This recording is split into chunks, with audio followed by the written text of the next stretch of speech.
Okay, it's fine. I'll just continue from there. So a camera shifter is a level I created to basically glitch the camera into any... Well, it was more of a test to see if I could adjust the camera in any unusual way. After I accidentally found it in from Jitome 072, which when you finish it and you start a new level, your camera is adjusted a certain amount. And as you can see from here, that holds true for even this level. So, how does it work? Let's go back. So a camera shifter works by...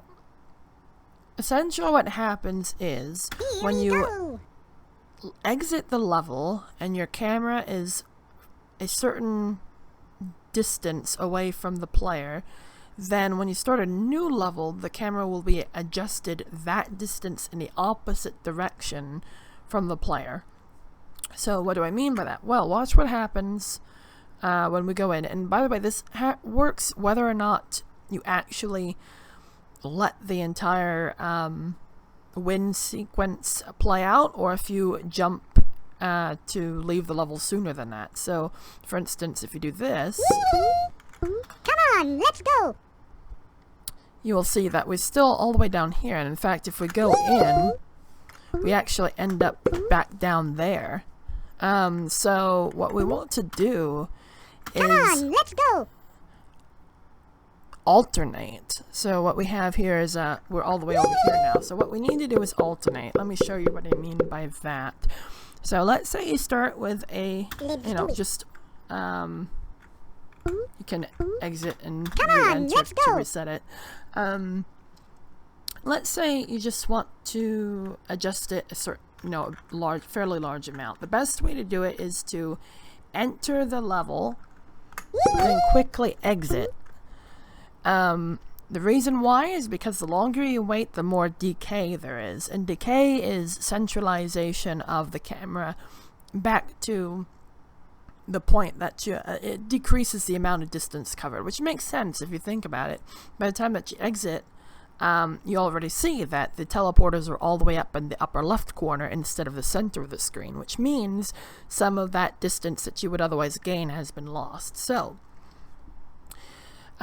when you go in once, Loof is at the opposite teleporters, and the camera is still at the beginning teleporters. So, when you load up the new level, the camera, which was at the beginning teleporters and Loof at the opposite ones, now the camera is at the opposite ones and Loof is at the beginning. They swapped places.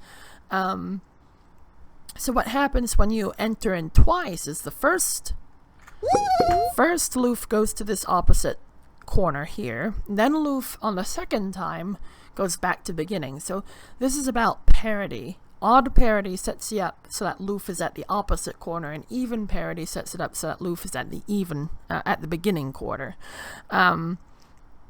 So when you leave after the second one, what happens is you go in, and the camera is then adjusted in the opposite direction. Now this is always what's happening, including with the odd parity, but the problem with the odd parity is that Loof also teleports.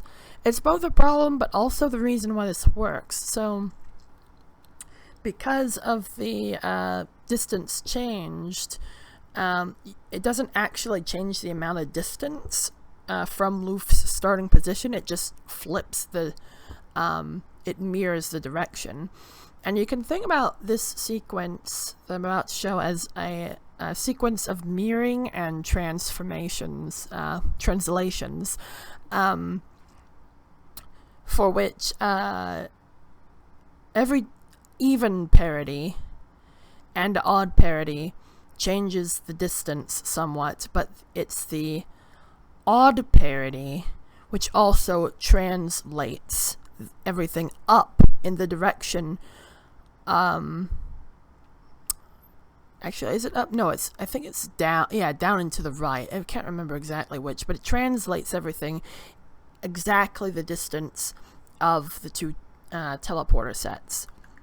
So, for example, when I go in again, an odd parity, what happens is that same distance that we had from the first teleporter is now in the opposite direction from the second teleporter, but it's actually farther from the first teleporter if you think about it. So now what happens is when we do an even parity switch, we're now that far away from Luft's position at the beginning. So when we go here, you'll notice that the camera really shunts past the warped background. So what you want to do is this allows you to gain infinite distance in any direction you choose. Although, especially since I still have the timer on, you wouldn't be able to do this forever. I mean, eventually it'll be very hard to keep track of how long it takes for your camera to finish loading, basically, because you have no visual cues. At least not on this level. If you have a different background, you can tell when the camera stops moving, but you can do this with your own setup, and it doesn't have to be the same setup I have. I have it where the X coordinate is longer than the Y coordinate, which is important. It can't be the same because you won't be able to go in every direction. You can still go infinite distance. What I'm about to show is the direction you can also change. So I went in for 3 instead of 1. This is because the more that you have, the more times you go through the teleporter, the more decay there is, which is partly a bad thing because you still want increased X distance, but you also want a decreased Y coordinate. Get ready. Or if basically whichever one starts out longer, you want to stay long, and whichever one starts out shorter, you want to shrink to 0 if possible. So let me do this 4 times. Let me do this twice actually, just to increase the distance a little bit more. Get ready. Right, so now that we're all the way out here, you see that the camera stops going diagonally for a bit and then just goes horizontally. That's what we want. So I'm going 3 times. Let's do it. And now we should be very far out to the right here. Perfect. So now I will go in 4 times. Get ready. Okay, so that still gives us a lot, so we're gonna go in 3 times to help shrink it down a little bit more. Get ready. And what you can do to help shrink it a little bit, because of how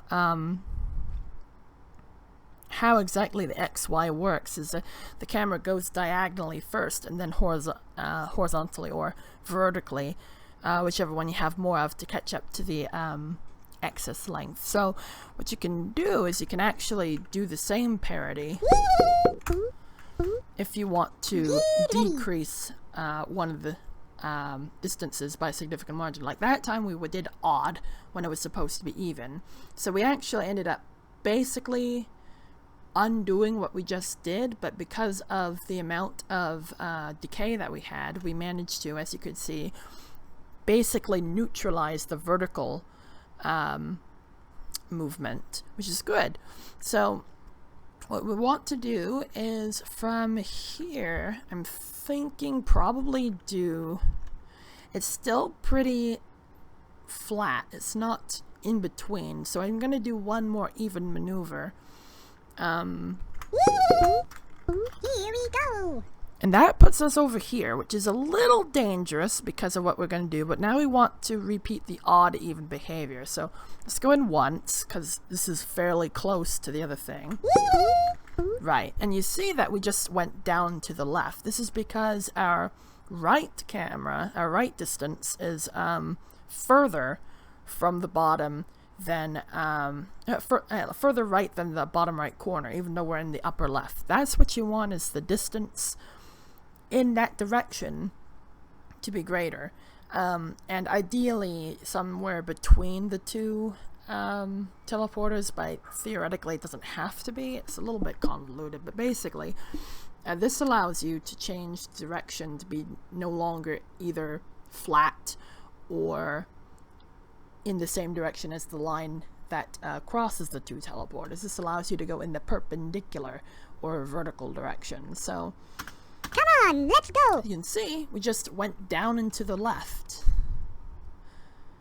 Now, not by much, granted, because this has a lot of decay, but this allows you to go down and to the left. So, what you can do is you can continuously alternate.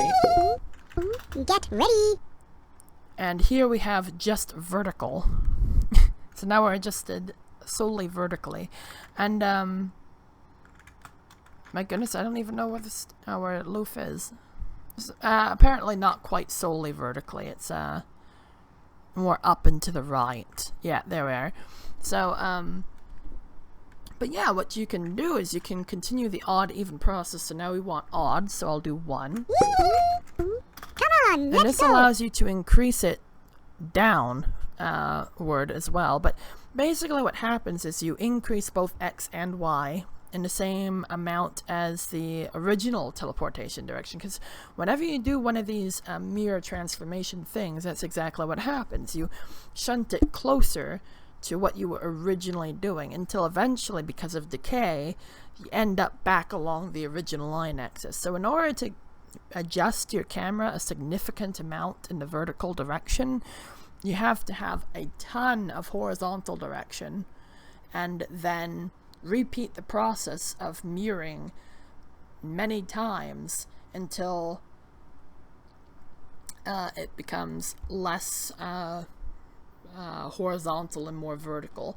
And I can show that with a graph better than I can in game, but eventually it decays back to the beginning. So now for the graph video, if this video is any good.